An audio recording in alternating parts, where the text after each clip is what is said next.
Salut les amis, bienvenue sur ma chaîne YouTube. Si c'est votre première fois sur cette chaîne, veuillez vous abonner et cliquer sur la cloche de notification pour ne pas rater les prochaines vidéos. Dans ma précédente vidéo, je vous ai présenté une opportunité de bourse, le programme de formation international ARES.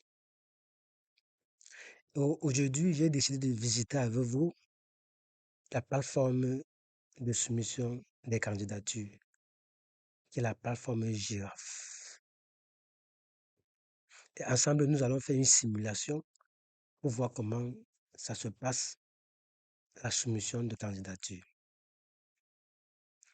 Bon, moi, j'ai déjà un compte Giraffe, donc je tiens à vous rappeler que je vais mettre le lien vers la plateforme dans la description de la vidéo. Donc, je tiens à rappeler que vous allez créer votre compte. Et lorsque vous allez créer votre compte, vous allez attendre la validation parce que ce n'est pas automatique. Et vous pouvez m'attendre jusqu'à 2 jours avant de recevoir un mail des gestionnaires de la plateforme et le mail va vous donner des informations pour accéder à votre compte. Donc, votre compte sera activé, vous allez vous connecter et venir sur appel concurrentiel. Lorsque vous allez venir sur appel concurrentiel, vous allez voir que la candidature de formation internationale 2020, 2023, 2024. Vous allez voir et vous allez cliquer dessus. Là, le message me dit attention parce que j'ai déjà ouvert un dossier de candidature et vous ne devez pas ouvrir deux dossiers. Donc, lorsque vous cliquez une fois ici, c'est bon. Même si vous fermez, quand vous allez revenir, vous allez constater que c'est déjà ici comme un brouillon. Donc, il faut éviter de cliquer ici 2 fois. D'accord. Bon, je reviens ici, comme j'avais déjà ouvert un brouillon, j'ouvre. Et ici, on nous demande de mettre l'identifiant de la candidature. Vous devez lire, ce n'est pas difficile. On a donné un exemple ici. L'identifiant, c'est nom, prénom, tiré de 6, FI, donc formation internationale 2023. Donc, par exemple, Fedon, Romuald, tiré de 6, FI 2023.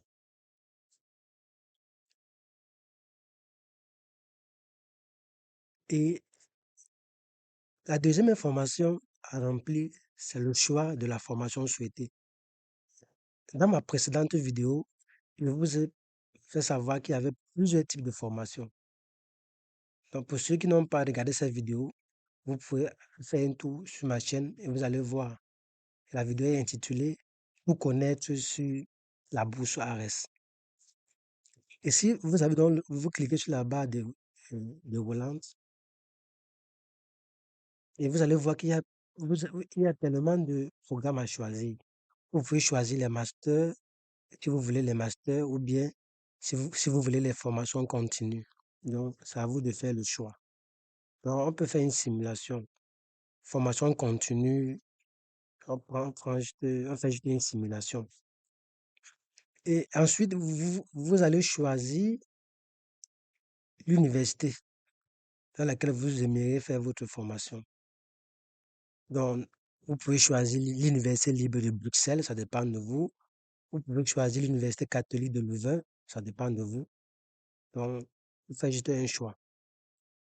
Là, c'est les informations personnelles, hein. Donc, vous allez remplir vos informations personnelles, nom et prénom, sexe, nationalité, pays, état civil, le lieu de naissance. Donc, ce sont des informations personnelles. Vous remplissez. Et Également, la troisième section, c'est coordonnées de contact. Donc, vous mettez votre courrier. Donc, si vous avez un courrier de secours, généralement, il y a les gens qui ont deux adresses email. Donc, vous mettez personne de contact en cas d'urgence. Bon, généralement, la personne à qui, la personne qui peut, qu'on peut contacter rapidement et qui peut réagir lorsque vous êtes dans une situation compliquée. Bon, ça peut ne pas forcément être compliqué. L'urgence n'est pas forcément une situation compliquée, donc ça dépend. Mais vous mettez également son adresse email, son numéro de téléphone. Et ici, vous allez préciser le moyen de communication privilégié, soit WhatsApp, soit Messenger ou Skype. Ouais.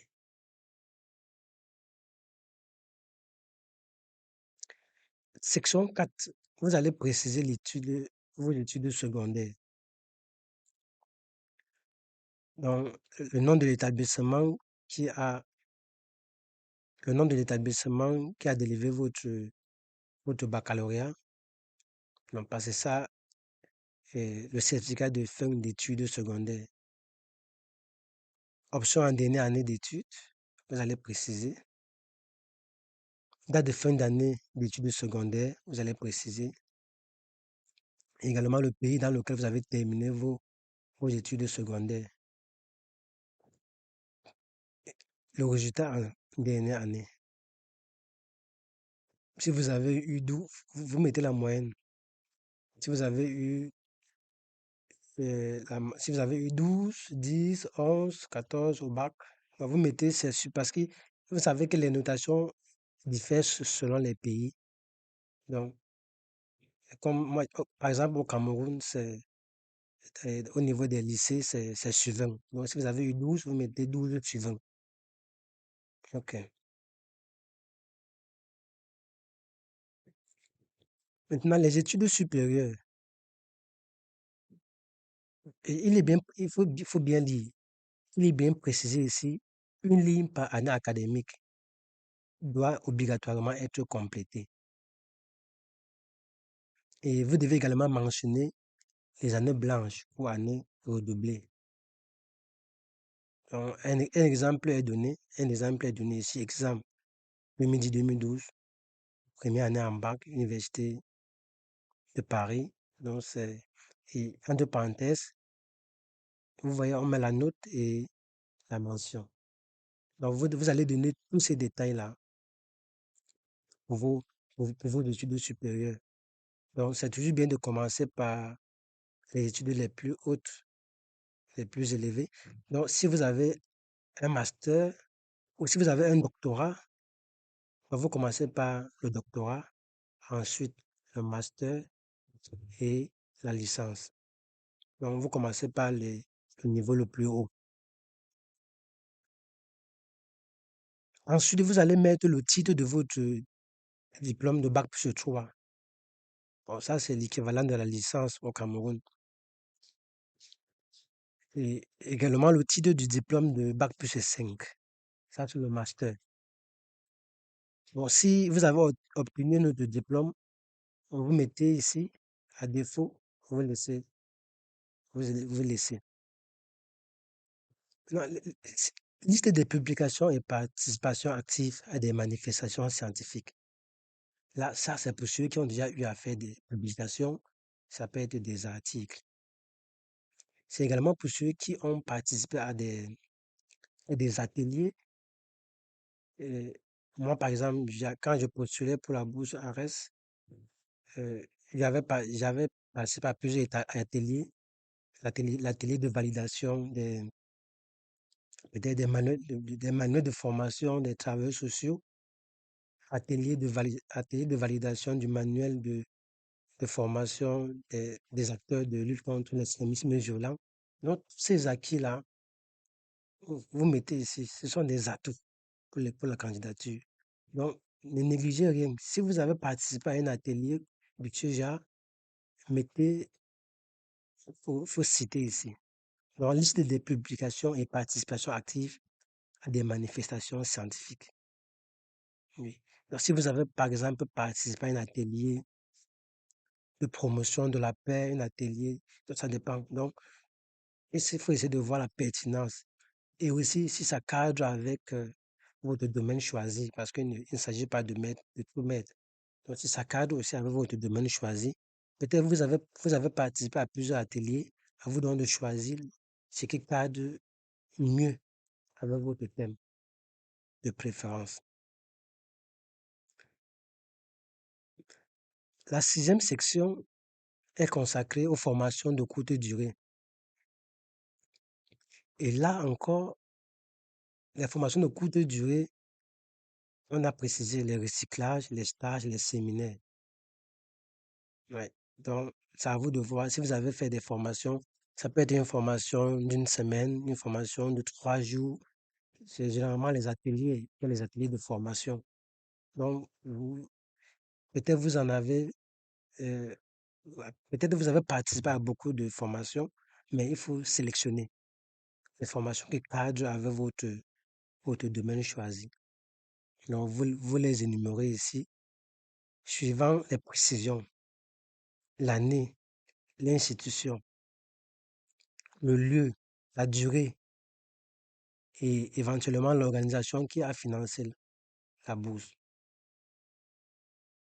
Donc, ça peut être que pour ceux qui font, par exemple, dans l'humanitaire, ça peut être que vous avez participé à un atelier, par exemple, de UNFPA sur les VBG ou encore sur la promotion des droits de la femme. C'est un exemple, hein. Vous pouvez préciser ici. Donc, il faut capitaliser et il faut capitaliser toutes les informations nécessaires, tous les acquis qu'on a. Il faut capitaliser. Et si vous avez déjà bénéficié d'une bourse dans le passé, là, faut préciser. Parce que si vous ne précisez pas et qu'on se rend compte, on va vous retirer la bourse et ça va vous pénaliser. Et également, si vous avez, pour cette année, si vous avez déjà postulé pour une autre bourse d'études, il faut, pré- il faut, il faut cocher et préciser. C'est très important. Et donc, faut dire la vérité. Lorsque vous postulez pour les offres de formation à l'étranger, il faut dire la vérité. Il ne faut rien cacher. Euh, la septième section, c'est l'expérience professionnelle. Donc, vous allez ici citer votre expérience professionnelle en respectant l'exemple qu'ils ont donné. Donc, la période, le titre, le titre de votre travail, de votre poste, donc le titre et également le nom de l'organisation. Mhm. Donc, le titre, le poste et le nom de l'organisation. Donc, vous devez respecter ce qu'ils ont dit. Donc, une ligne par expérience. Une ligne par expérience. Et vous voyez ici, ils ont dit que le candidat doit témoigner d'une occupation professionnelle pertinente dans un pays en développement, donc au moins 2 ans dans un pays partenaire de l'ARES. Et c'est après la fin du bac plus 3 pour les bacheliers de spécialisation, du bac plus 5 pour les masters de spécialisation. Ça veut dire quoi? Ça veut dire que si j'ai eu mon master en 2021, là, je ne peux même pas justifier 2 années d'expérience. Je ne peux pas justifier 2 années d'expérience.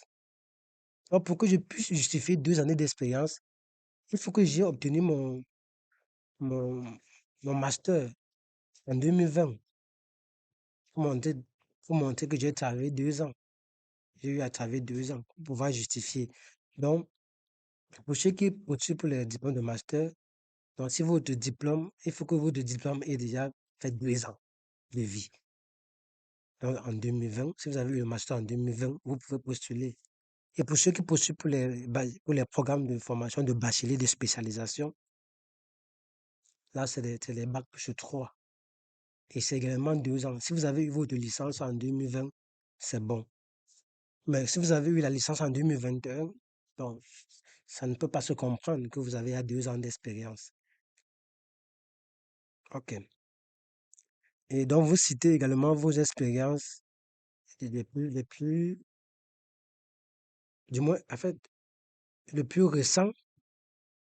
Donc, vous commencez par le plus récent, non pas le poste que vous occupez actuellement. Et aussi, il faut sélectionner. Il faut sélectionner. Ce n'est pas tout ce qu'on a fait qu'on doit mettre. Il faut sélectionner ce qui cadre avec ce qu'on a choisi. Oui, il faut sélectionner. Donc, si j'ai choisi les droits humains, ça ne sert à rien de préciser que j'ai travaillé dans la mécanique. Ça ne sert à rien. Donc, si j'ai choisi un master sur les droits humains, je dois sélectionner les expériences qui cadrent avec les droits humains, même si j'ai eu à faire beaucoup de choses. Oui. Donc, la huitième section, c'est l'emploi actuel. Donc, vous allez mettre le nom de l'entreprise, votre titre, l'adresse de l'entreprise, le pays,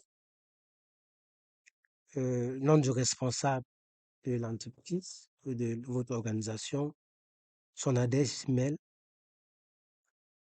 son téléphone, et vous faites également une courte description de la fonction que vous occupez. Donc, qu'est-ce que vous faites au quotidien? Donc, maximum 50 mots, hein. 50 mots. Donc, si vous débordez 50 mots, ça ne peut pas, ça ne peut pas valider. Mais il faut avoir l'esprit de synthèse. Donc, décrivez votre poste actuel en 50 mots ou plus. Oui. Non, la neuvième section, c'est la connaissance des langues. Ici, vous devez choisir les langues. Bon, si on commence par exemple par le français,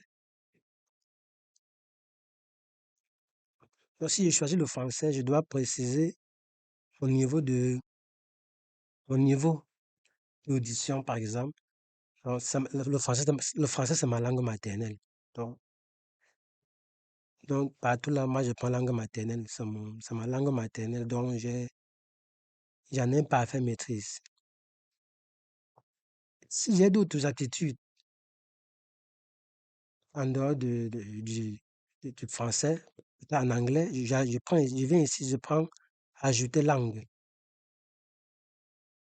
et je mets anglais.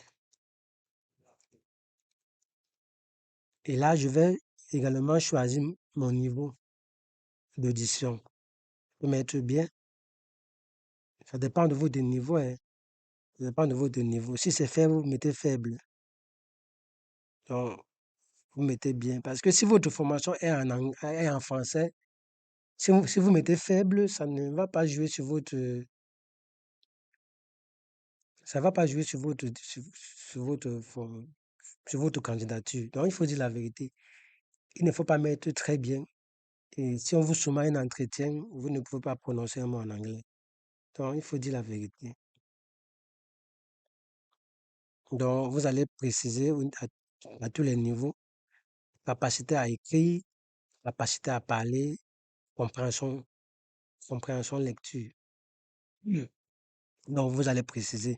Si vous avez une autre langue dans laquelle vous êtes à l'aise, ça peut être l'espagnol ou l'allemand. Bon, vous êtes libre d'ajouter, hein. Vous ajoutez autant de langues que vous voulez. Maintenant, la dixième section, c'est la motivation.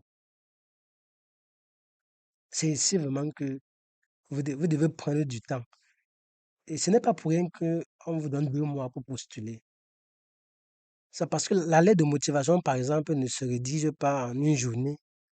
On, on peut prendre, je peux commencer aujourd'hui, je peux commencer et je viens, j'enregistre comme brouillon. Donc, on n'est pas obligé de finir ça on n'est pas obligé d'être le premier à envoyer. Même si vous envoyez le dernier jour, vous aurez les mêmes chances que celui qui a envoyé le premier jour. Donc, il faut prendre du temps pour bien rédiger sa lettre de motivation. Et ici même, il y a les questions guides. Quelle est la valeur ajoutée de cette formation dans votre trajectoire professionnelle? Donc, rassurez-vous que vous répondez à cette question. En quoi cette formation peut-elle vous aider à atteindre vos objectifs professionnels? Donc, vous répondez à ces deux questions en 3500 caractères. Donc, rassurez-vous que vous répondez à ces questions.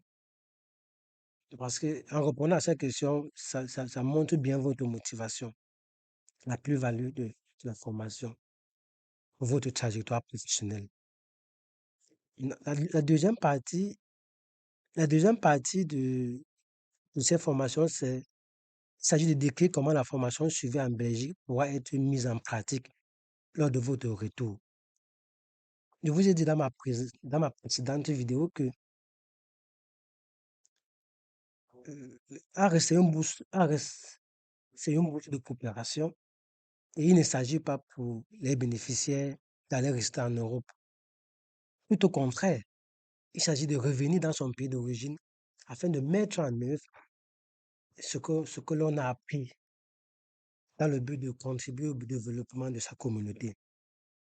Et c'est pourquoi dans la lettre de motivation, on vous demande de dire comment la formation répond à un besoin dans votre pays d'origine.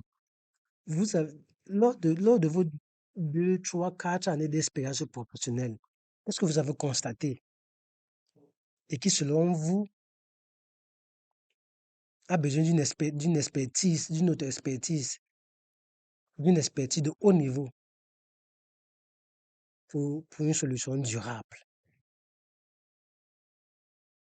Alors, essayez de voir pour montrer donc comment, donc pour montrer et, et montrer donc de cette façon que lorsque vous allez vous capaciter, vous allez pouvoir mieux répondre à ces questions de façon pérenne ou durable. Mm. Donc, une deuxième question, en quoi votre position professionnelle vous permet-elle de mettre en pratique les compétences acquises lors de la formation? Bon, si vous occupez par exemple un poste de coordinateur de programme, alors il faut justifier en quoi cette position, cette position pourra vous permettre de mettre en pratique les compétences que vous allez acquérir en Belgique. Donc, selon votre domaine votre domaine professionnel. Donc, vous voyez, les lettres de motivation ici sont guidées. Donc, vous allez répondre à ces questions. Quels moyens allez-vous mettre en place pour mettre à profit cette formation dans votre pays d'origine? Vous voyez? Donc, il faut trouver des stratégies. Qu'est-ce que vous allez faire, faire bénéficier de cette formation lorsque vous allez rentrer? Il faut réfléchir. Ça peut être par exemple que vous allez créer un cabinet hmm, pour pour faire bénéficier de la formation à un plus grand nombre de personnes. Ça peut être que vous allez travailler vous allez reprendre votre travail dans l'organisation qui vous employait afin de mettre à profit ce que vous avez appris. Donc, c'est à vous de voir, trouver des astuces pour bien convaincre euh, l'équipe de sélection, pour montrer comment. Donc, ça doit être matérialisé, ça doit être palpable, donc ça doit être réalisable. Donc, ne restez pas dans les idées, soyez concret. Et là, la onzième session, ce sont des documents, les documents à joindre. Vous voyez, lettre de recommandation. Bon, le conseil que moi je donne à mes amis, c'est surtout comme ARS demande 2 années d'expérience professionnelle. Le conseil que moi je donne à mes amis, c'est de chercher une recommandation professionnelle et une recommandation académique. Vous voyez, on demande 2 lettres de recommandation. Mais vous pouvez donner 2 lettres de recommandation des professeurs d'université. C'est possible. Mais moi, mon conseil à moi, c'est de dire, et c'est même plus, c'est plus bien. Parce que on vous demande d'être professionnel, donc d'avoir travaillé pendant 2 ans, de justifier de 2 années d'expérience. Et quand c'est une organisation qui vous recommande, c'est aussi plus bien. Ça montre aussi vos liens professionnels. Donc, si vous pouvez avoir une recommandation professionnelle, c'est bon. Vous cherchez maintenant une deuxième recommandation, donc une recommandation académique, donc un professeur d'université, donc un professeur qui vous a suivi, quoi. Donc, certificat officiel de nationalité ou passeport, oui, vous allez mettre. C'est obligatoire, hein, c'est obligatoire. Attestation de connaissance de la langue du cours. Bon, ici, vous voyez, ce n'est pas obligatoire. Parce que si je suis Camerounais et que j'ai fait mes études en français, je n'aurai pas besoin d'un test de langue française. Donc, ce n'est pas obligatoire. La pièce d'identité, la photo d'identité, vous allez mettre une photo d'identité. Euh, Pré-projet, voici encore un document très important. Le pré-projet. Le projet sur lequel je vais travailler pendant ma formation et même après, parce que je pourrais mettre en œuvre ce projet après ma formation. Donc, c'est généralement un document de 10 pages. Et donc, vous devez prendre du temps pour bien rédiger, pour sortir quelque chose d'original.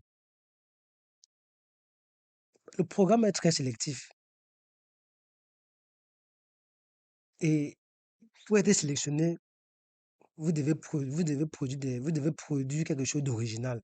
Donc, c'est pourquoi il faut vous concentrer sur le projet et que votre projet cadre également avec le choix que vous avez fait. Si vous avez fait le choix d'un master en droits humains, normalement, si vous proposez un projet qui ne cadre pas avec les droits humains, là, ça n'a pas aussi de sens. Donc, votre projet doit cadrer avec l'option que vous avez choisie. Donc, ça doit tourner autour de cette thématique-là. Donc, des annexes complémentaires, c'est facultatif, hein. Donc, si vous avez d'autres documents et que vous jugez que c'est important, vous pouvez les mettre ici, la annexe complémentaire. Votre diplôme de licence, votre diplôme de master, et s'il y a d'autres, et on dit précise bien c'est certifié, donc allez faire certifier par les autorités compétentes. Et copie certifiée d'un autre diplôme, ça dépend. Les relevés de notes, oui, il faut les mettre obligatoires, les relevés de notes.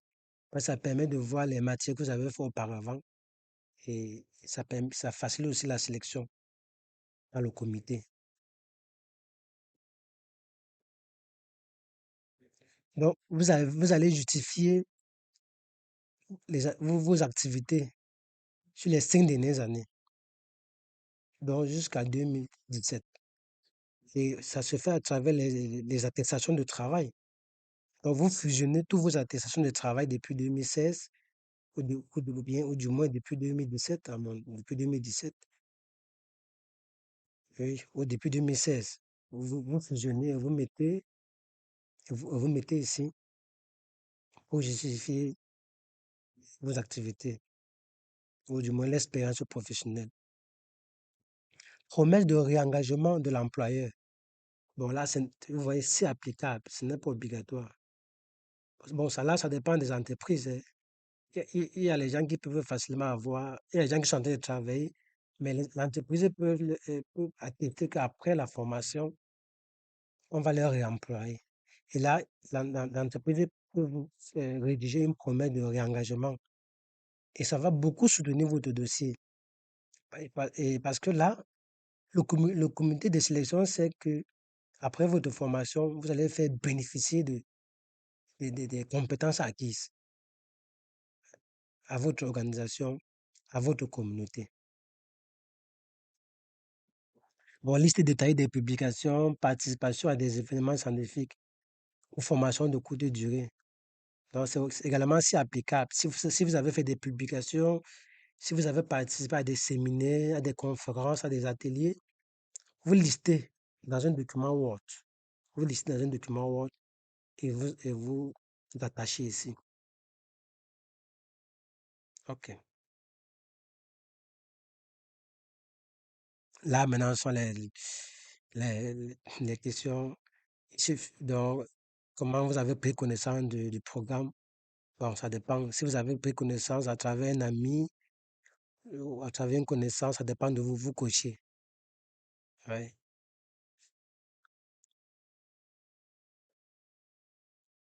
Et déclaration sur l'honneur. Donc là, il faut lire ceci pour comprendre. Donc, vous déclarez que tout ce que vous allez soumettre est vrai. Donc, c'est pourquoi j'ai dit, il ne faut pas faire des fausses déclarations. Et il faut lire, il y a 5 points à lire pour mieux comprendre. Donc là, quand vous cochez, ça veut dire que vous avez signé. Donc, je déclare sur l'honneur que les renseignements fournis sont sincères et véritables. Et j'accepte ces conditions.